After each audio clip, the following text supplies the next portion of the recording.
Masterpiece Theatre is made possible by a grant from Mobil Corporation, which invites you to join with them in supporting your local public television station. The year is 1812. It's January. We're about to join the Duke of Wellington fighting Napoleon's armies in Spain. Napoleon himself is not there. Napoleon isn't much concerned about Spain. He's busy in Northern Europe putting together the biggest army he's ever led. When summer brings good weather, he means to march into Russia. Then, with Russia conquered, he'll rule Europe from the Urals to Gibraltar, assuming, of course, his marshals have thrown Wellington's British army out of Spain by then.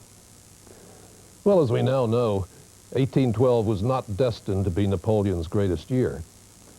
It started with Wellington capturing two fortress cities that opened gateways into Spain for the British Army. And it's those battles that concern us tonight. Our story focuses on Richard Sharpe, commander of a British Rifle Company. Sharpe's been promoted from the ranks for saving Wellington's life, but his fellow officers are always reminding him, he may be an officer, but he's not a gentleman.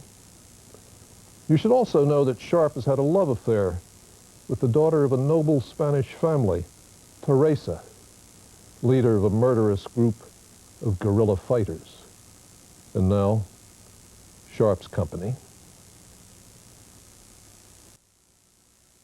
Richard Sharpe is the invention of Bernard Cornwell, the contemporary British novelist who's written a whole series of books carrying the story of Wellington's campaigns up to the Battle of Waterloo.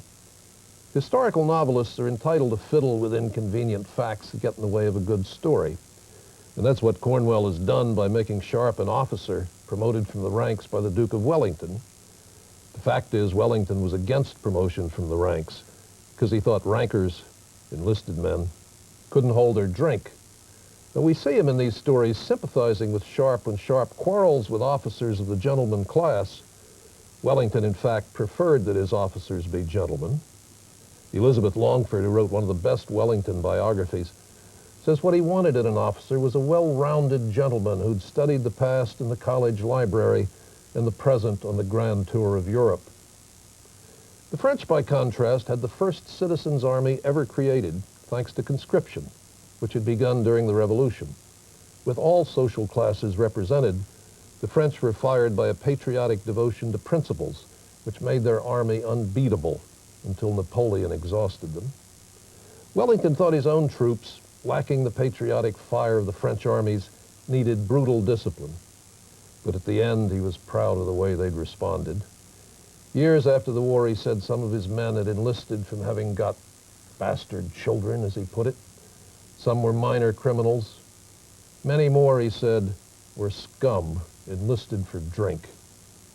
But it was really wonderful, he said, that we should have made them the fine fellows they are. For Masterpiece Theatre, I'm Russell Baker. Good night.